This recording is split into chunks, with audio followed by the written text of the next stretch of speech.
got 3 questions here, maybe more coming. They're interesting. But some of them, they will be answered automatically during the course of 1 or 2 sessions tomorrow.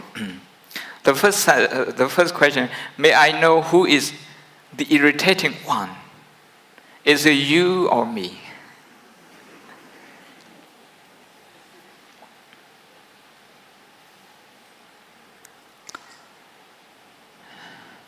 If we ask the wrong question, we get the wrong answer.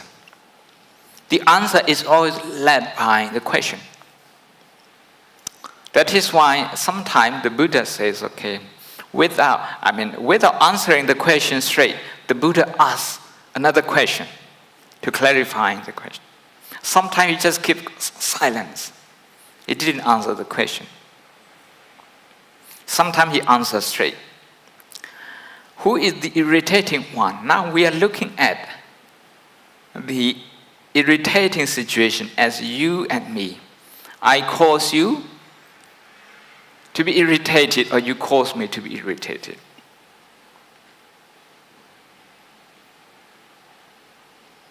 What the Buddha is saying is that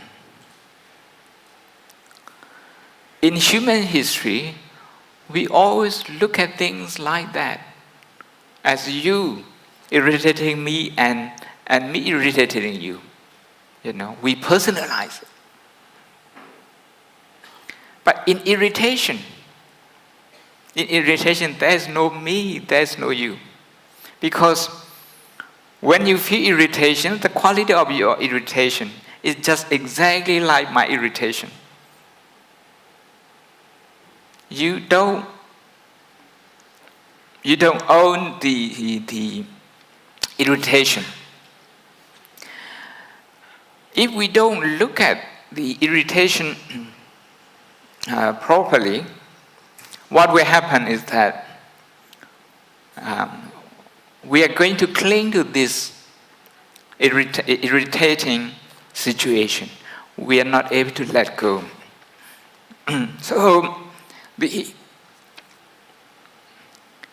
how to let go, how to deal with this, the second question. How to deal with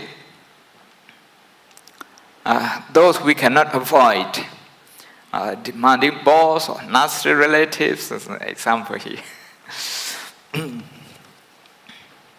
I'm going to be talking about this tomorrow, but today is the foundation.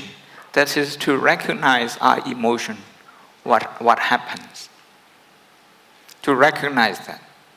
If we recognize that from the subconscious mind, okay, we come to the conscious mind.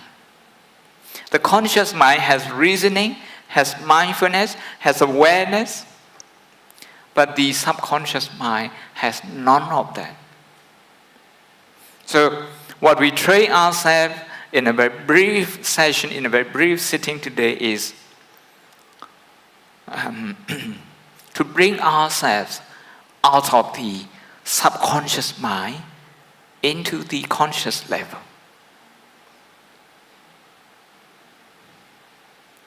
This is irritation. To look at irritation as an impersonal element.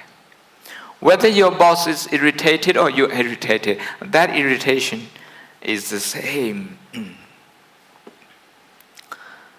Then, if you cannot avoid them, now I'm jumping, what I'm going to say tomorrow. If you can avoid them,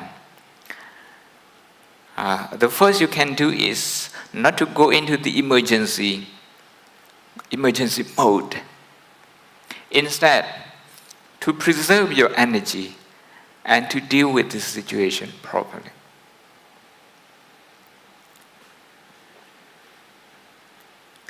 If it's a difficult situation, you have 2 choices. One is to get irritated and angry. The other is to feel compassionate. To feel compassionate for yourself for being in this situation. to feel compassionate for your boss for being like that, for not being a lovely person, for not being a lovely boss.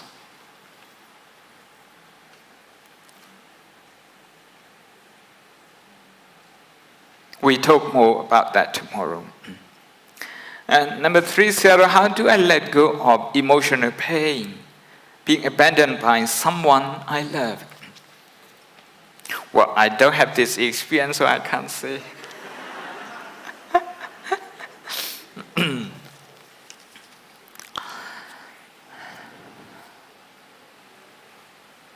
One monk from Burma, Sarah Shinsekinda, tells one of her students, someone has abandoned you. Only one person. This person doesn't like you anymore, but you keep thinking about this person. There are many people out there who like you, and you don't want to think about them. That is why you suffer.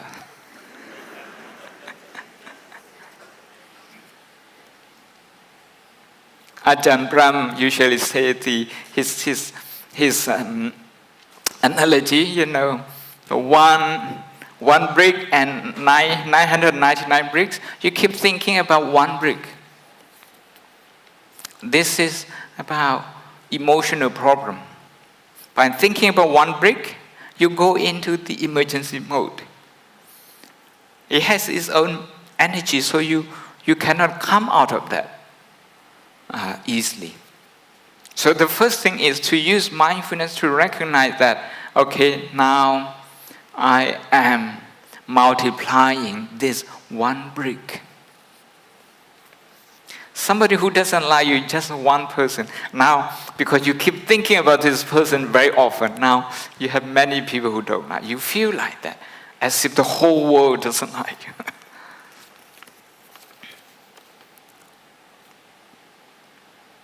We need to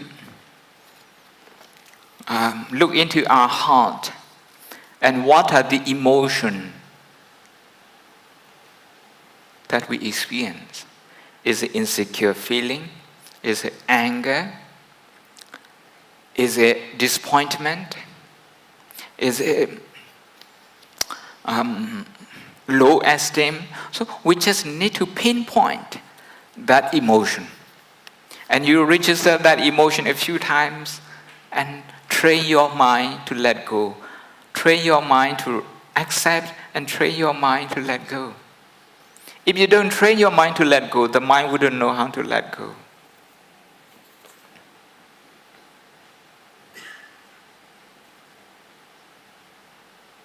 How do I help a person who is close to you and always in emergency mode?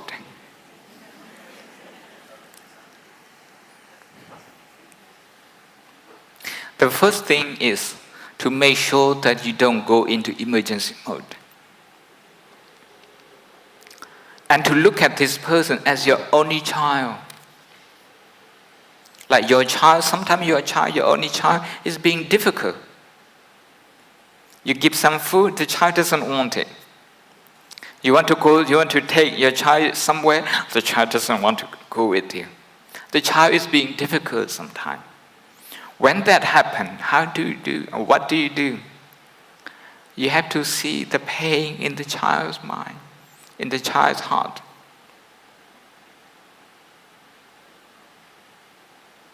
In the same way, visualize this person, okay? By yourself, visualize this person who is in emergency mode. Visualize the person as if he or she is your only child. And trying to feel their pain. So next time, when you meet them, you will be at ease. And you might just, as well, influence them. During the Buddha's time, Angulimala, somebody who killed more than 900 people, he was in emergency mode. And everyone who came across him, they also straight away went into emergency mode. They fear him. Even the king ran away. An army ran away. The sutta, Angulimala Sutta, describes that people go in a group, 20, 30, 40, 50, but they still can't escape Angulimala. Because he was an emergency mode, that's why he was very powerful. But when the Buddha went to meet him, the Buddha was not responding in kind. The Buddha was not in emergency mode, unlike the other victims. That is why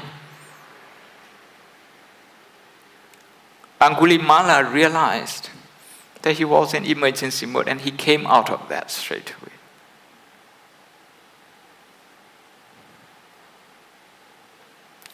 We have to believe in kindness. We have to believe in mindfulness, that it can transform us, it can transform people.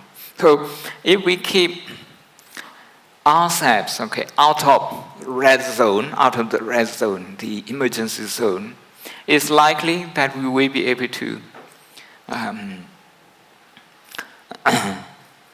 to protect other people as well. One latest research in Africa, the Maasai, the tribe, very often the lions would come and kill their animals, their buffaloes and cow like that. But the lions wouldn't do that. If they look at if the cows look at them, look at their face straight, meaning the predator, they rely on surprise. They rely on surprise factor. When you see the lion hunting, one lion will chase the prey to go into a certain direction, another lion would block the other way, and one lion would be waiting to ambush using surprise factor. Emotion, they are like lions. If they don't have surprise factor, they cannot overpower our mind. When you don't expect that your boss can be difficult, that your relatives can be difficult, that yourself sometimes, your emotion can be up and down. If you don't expect this, you're going to be taken by surprise all the time. You're going to fall prey to your own emotion. So mindfulness. The latest research is that people, they create the eyes, they draw the eyes of a cow or a buffalo, and they put them on the bum of the cow. So when the lions, was trying to hunt those animals, when they saw the artificial eye, they just give up. This is the nature of emotion. Surprise factor is called in Pali avijja or moha. That's ignorance. So if you raise your awareness, if you practice awareness, then there will be no surprise. Then the emotion, negative emotion, they won't be as powerful.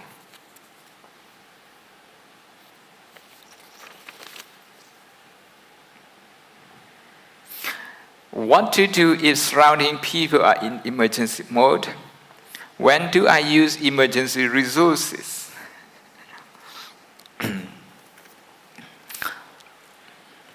The best is to preserve your emergency resources to life and death situation. Emotion is like this. You get caught by surprise. by the predator and you run. So this time you escape. But you have used up a lot of your energy. So it's taking time. You have to take time to recover your energy. This time you recover. But you are not aware that you are in the jungle. You are not aware. You start to relax.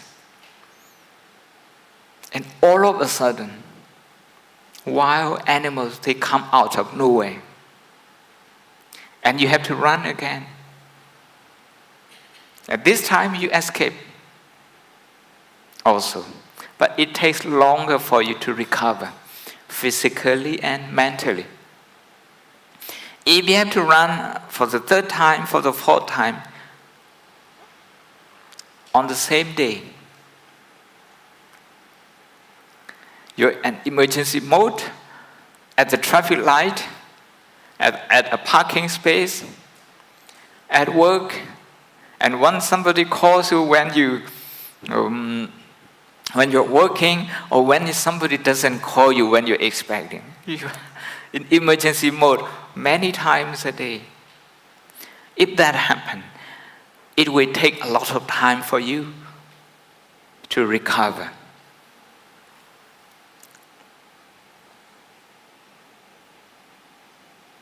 If you yourself, unconsciously, if you go into emergency mode, emergency resources,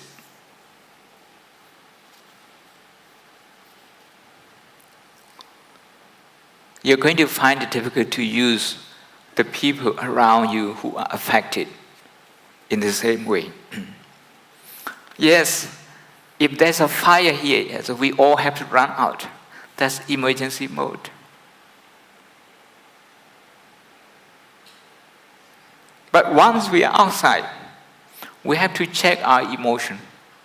If we are still scared, if there is still fear, okay, we have to check our emotion.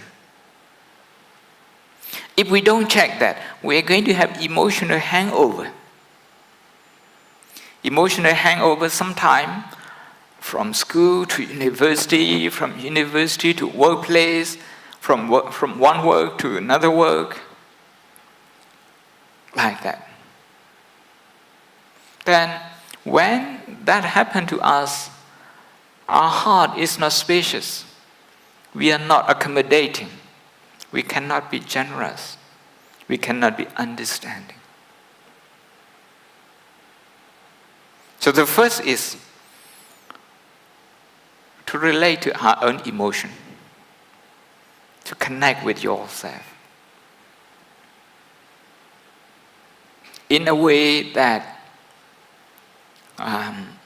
would bring yourself from the red zone into the green zone, from the emergency zone to the non-emergency zone. To recognize the situation. Once that's done, then we can try to relate to other people's pain and joy. That's what we are going to do tomorrow. We do some exercise. We'll be trying to relate to other people's pain and their strength, their joy, their joyful events, their achievements in their life. By doing that, we are developing our emotion in a positive way. And we are operating in a more conscious manner, in a more mindful manner, and not through our subconscious mind.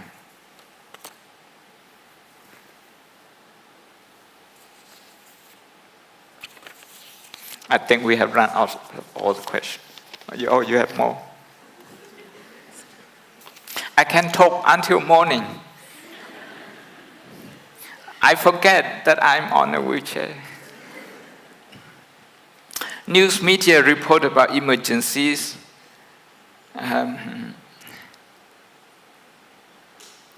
profession and to be adversarial. How can we get journalists profession tend to be adversarial? How can we get journalists out of the emergency mode? So we don't feel pessimistic of the future.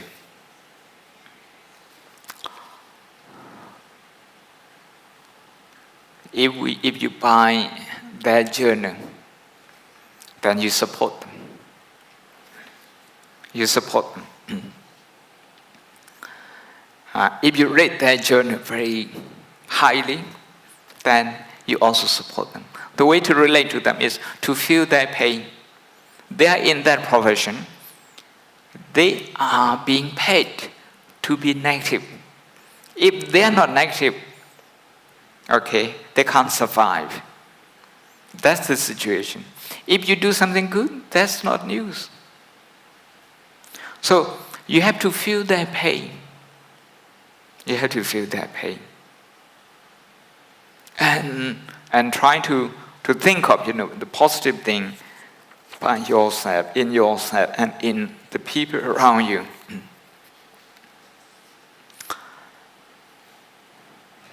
The journalists, they write what people like, because the readers like negative things, and they...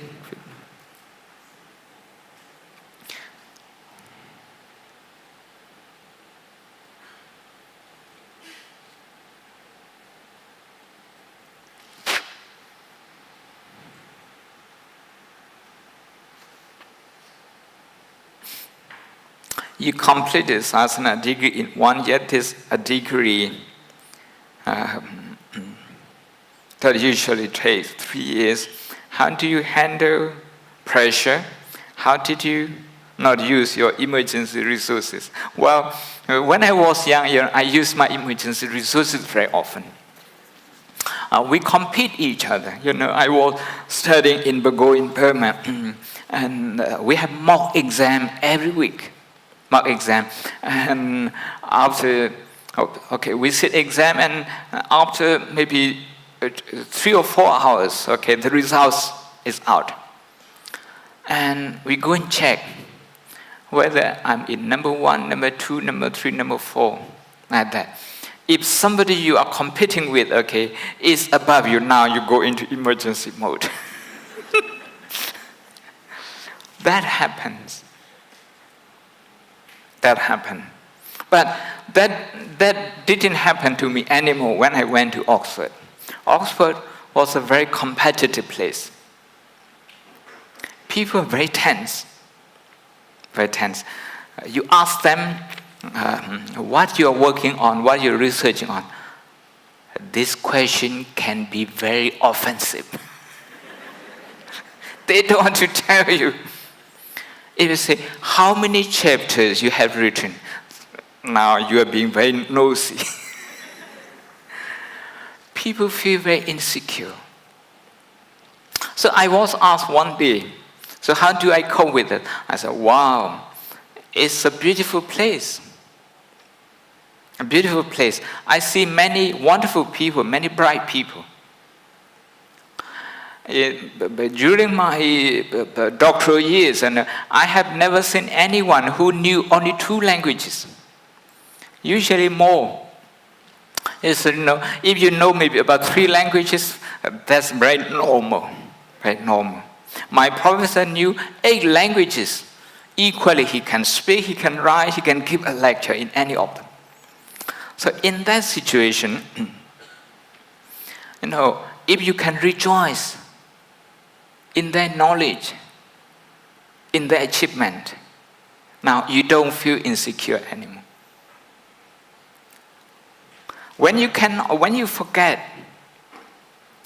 that you live in a wonderful place, there are many people with a lot of achievements, then you tend to go inside, go inward.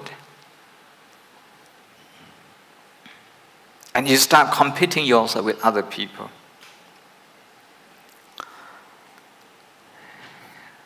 Whenever I heard that somebody has completed a PhD, I made a point to rejoice in that. In my meditation, I made a point because I knew how difficult it was. And the person now has done that, has completed that. That's something to celebrate. So we have to connect with other people's pain, other people's joy. Sometimes when you think you are having a hard time in the school, at the university, look at other people.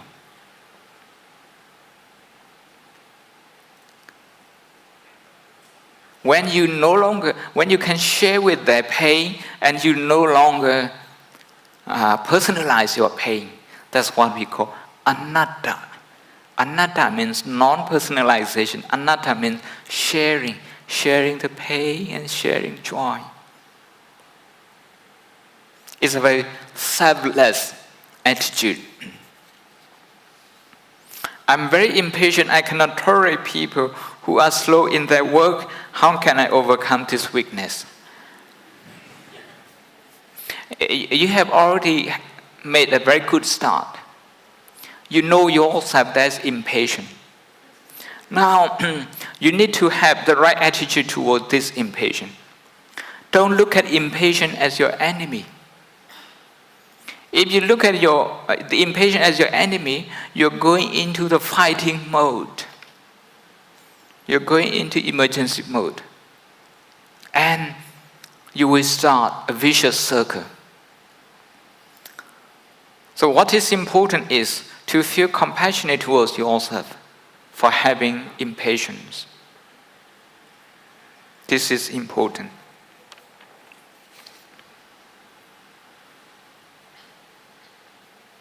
Most of emotion occur due to our past experiences, which are going to dictate our present or future events. How are we going to get rid of the influence from the past experience? I have given a talk on this, a long talk, about reconciling with our inner child. The inner child is about past experience. We have the past experience within us. If you are agitated with somebody, you hold on to this agitation. That means you easily go into emergency mode. When you go into emergency mode, because you don't like this agitation, you tend to ignore this agitation. Sometimes by blaming the other person, sometimes by blaming yourself, sometimes by suppressing it.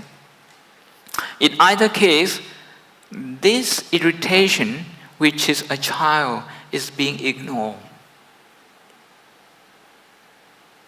And this child is frightened because it doesn't get the attention, the warmth, the love it deserves. So the past experiences, all they need is non-judgmental awareness and compassionate attention.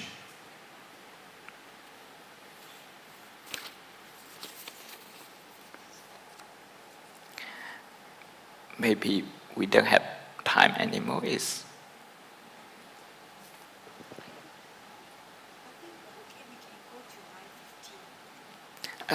Until 9:15. Okay. If you say 3 minutes, I go straight into emergency mode. Huh? I'm okay. Thank you. You are very kind. Yeah.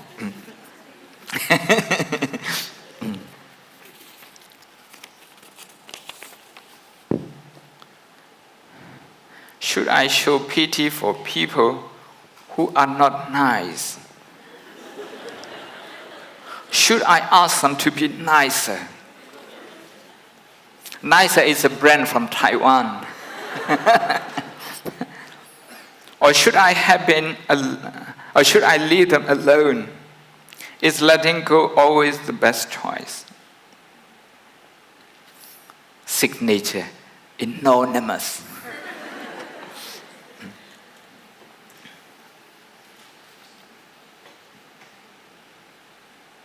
We are going to work on this pity and compassion tomorrow. And I hope we can, if you can keep this so that we can talk about this tomorrow. How do we release emotional hangover? When we encounter very nasty, aggressive, emergency mode people, how do we keep calm ourselves? You have to connect with that pain. If you are not connected with that pain, you can go into emergency mode straight away. And this is called karuna, and we do this tomorrow as well.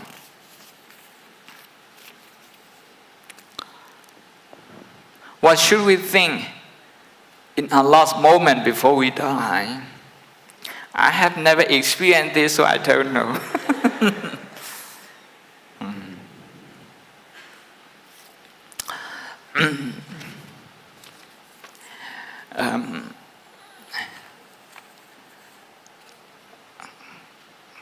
Like Ajahn Brahm says that the consciousness on one brick can overwhelm 999. And this is where the practice comes in. Not to go into emergency mode, but to emergency means you ignore the one brick. You don't deal with this properly, emotionally. You don't accept the imperfection. You don't tell yourself, it's okay. It's okay. I tell myself, it's okay to have pain. It's okay to have pain. It's okay to have broken your foot. It's okay. Otherwise, if you don't reassure your subconscious mind, you can easily go into emergency mode.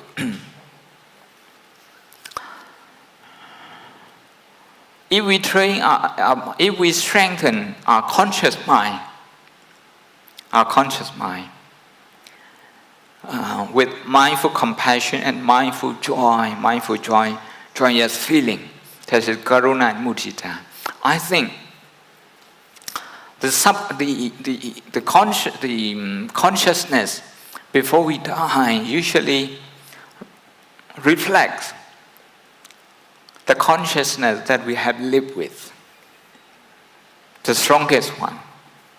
If our strongest one is positive thinking, is compassionate thinking, it's likely that before we die, our mind will go to that.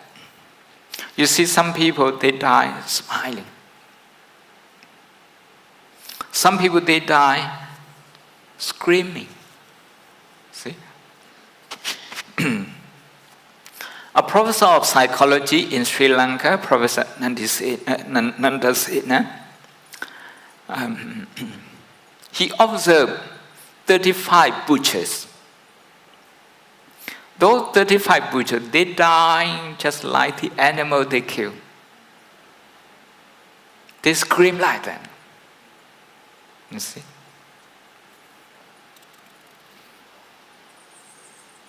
How can one train the mind to let go a betrayal of trust or being cheated in our relationship, especially if the other party did not think so?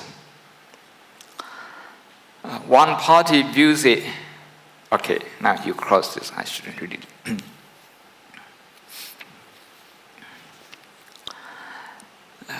Again, I will be talking about this tomorrow. To use pain and joy, these two emotions, they are boundless. They're immeasurable. They can include everyone. Very inclusive. Very inclusive. If you can relate to the pain of someone who has hurt you, who has betrayed, if you can find some pain of that person and relate to that pain, that person's betrayal wouldn't hurt you anymore. This is the way to let go. Some people, they want to let go by having a lot of beer, by having a lot, very strong alcohol, knocking themselves off.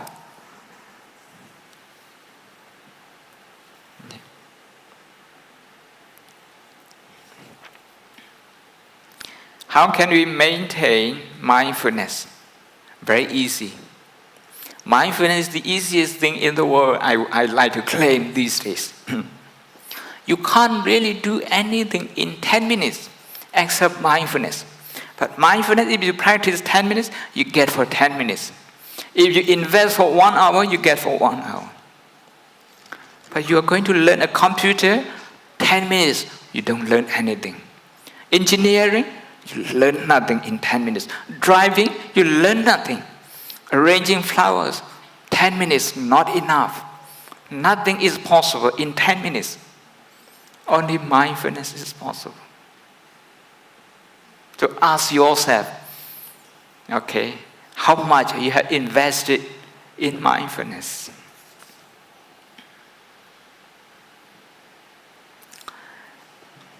Not you and not me. This question. What the difference between memory, the things in daily life? There's in Burmese also. Sarapya Nyamalu Mera Pu Aya Pare. Tadi Ayan Count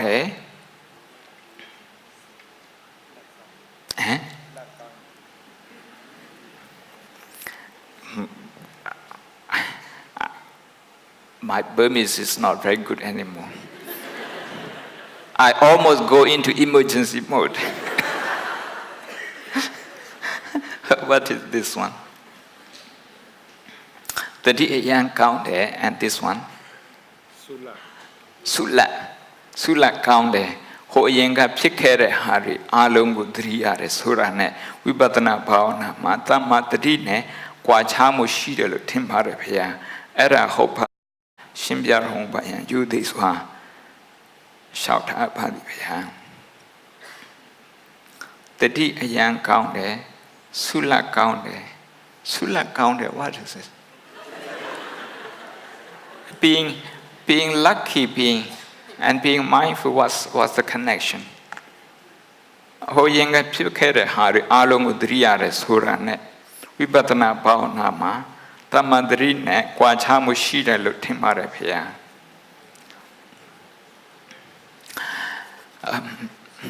I think the question now, I'm just guessing. I don't get the question 100%.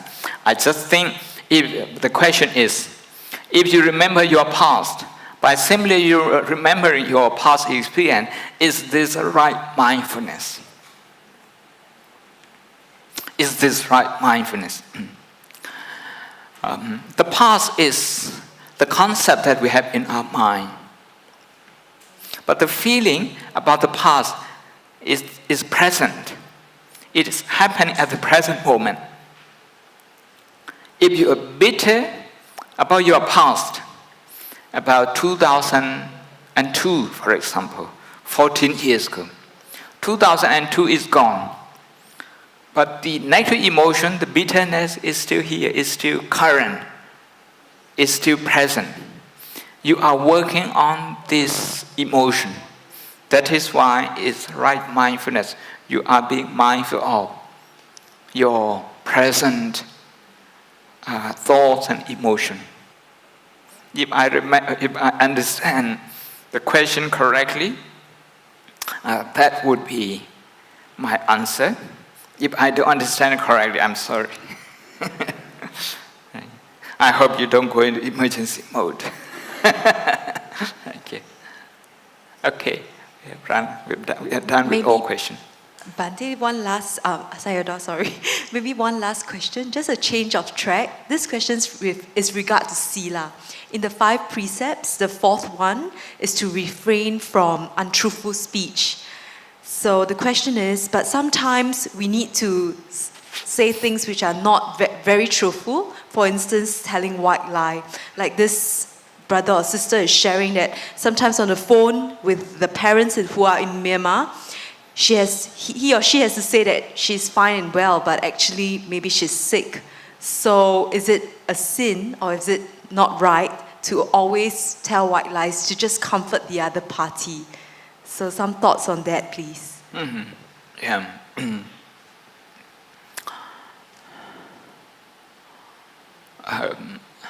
It takes a lot of effort to get our communication right, to make it ethical. I was asked by a professor at Oxford who works on freedom of speech. He has never heard of right speech. But in Buddhism, we have right speech, samma vaca. He said, what do you mean? So we spent about 2 hours talking about this. And we also talk about white line. Now, we have to examine our intention and the expression of that intention. Now, you don't want your parents to worry and you tell them that you're okay. You tell them you're okay.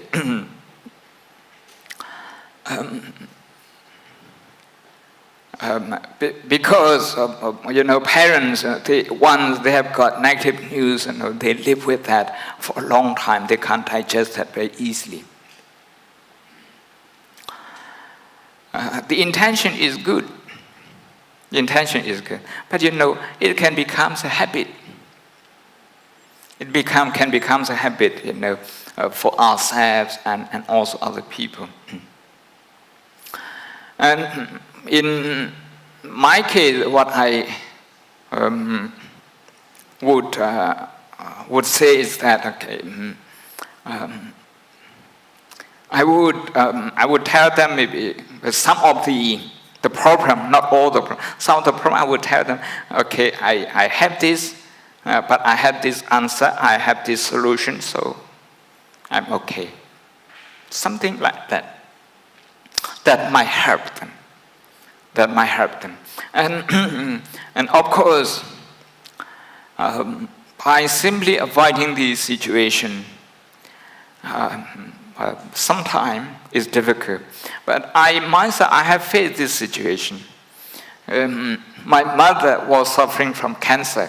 And so we had a choice with my brother and sister, do we tell her or do we not tell her? And one of my teachers also suffered from cancer, and we are looking after him. And do we tell him or not tell him? We try to find out their opinion about cancer, whether they are scared of cancer. So we talk about their friends who have died. And my mother said that one of her friends died from cancer, that she was scared of cancer. So I discussed with my brother and sisters, okay, we're not going to tell her that this is cancer. But how to describe cancer without using the word cancer? So that's how I discussed with some physician, some CA consultant, and I described the disease without using the word. And she didn't ask if she was suffering from cancer, and we didn't mention a word. Because of that, she was meditating on the pain, on the cancer pain. The doctor prescribed her morphine. She never used that. She meditated on the pain until the last minute. I'm very proud of her. You see, the thing is that she was scared of cancer, and so we didn't use the word. But we tell her something that, okay, something is wrong with your blood, with your cell, and everybody is trying their best, to do something for you. So that sort of thing that we talk about. Okay, thank you. Thank you so much, Sayadaw, for the teachings. Can we put our palms together and say sadhu 3 times in our gratitude towards the teachings as well as answering all the questions very well. Sadhu. sadhu, sadhu. Okay, you would have heard that Sayadaw mentioned there is a workshop tomorrow. This will be held at Buddhist Fellowship East Center. It's at 1:30 p.m.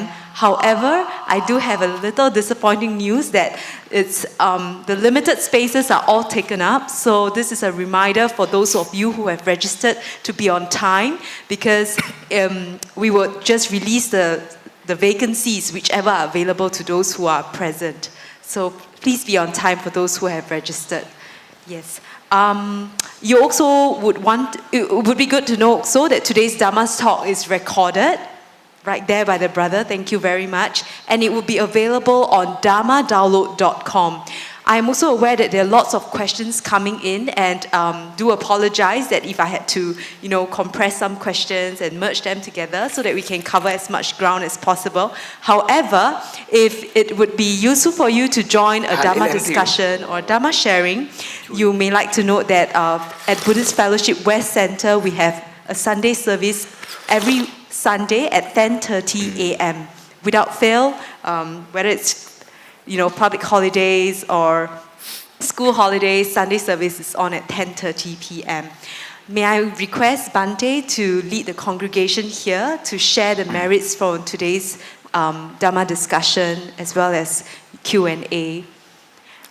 There is also a small request. At BF, we have a lay speaker who is very close to our hearts. However, his eldest daughter is very sick, so we want to dedicate the merits to Sister Su Mei.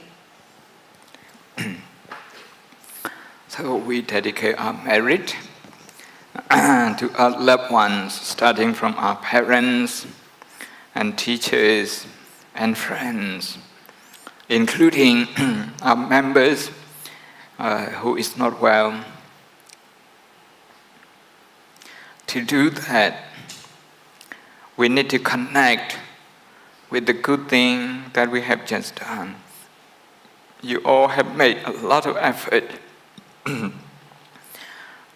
be here this evening. The Buddhist Fellowship has put in a lot of effort and program practices over many years for many people. The same as Dhamma Download and many other people in your own way. And now we are going to share those positive thoughts, good thoughts, joyful thoughts with all beings. Idang no nyatinang hotu sukhita hontu nyatayo. Idang no nyatinang hotu sukhita hontu nyatayo. Idang no nyatinang hotu sukhita hontu nyatayo. Yatha variva apura paripurenti. Sakalang evam eva ito tinang petanang upakapati. Echitang patitang tunghang kipam eva samejatu. Sape purentu sankapa chanto panaraso yata. Mani joti raso yata.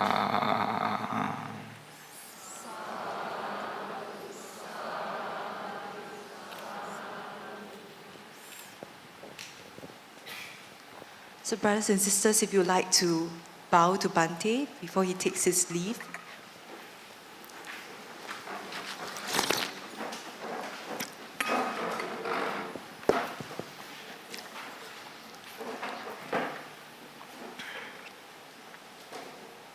Thank you.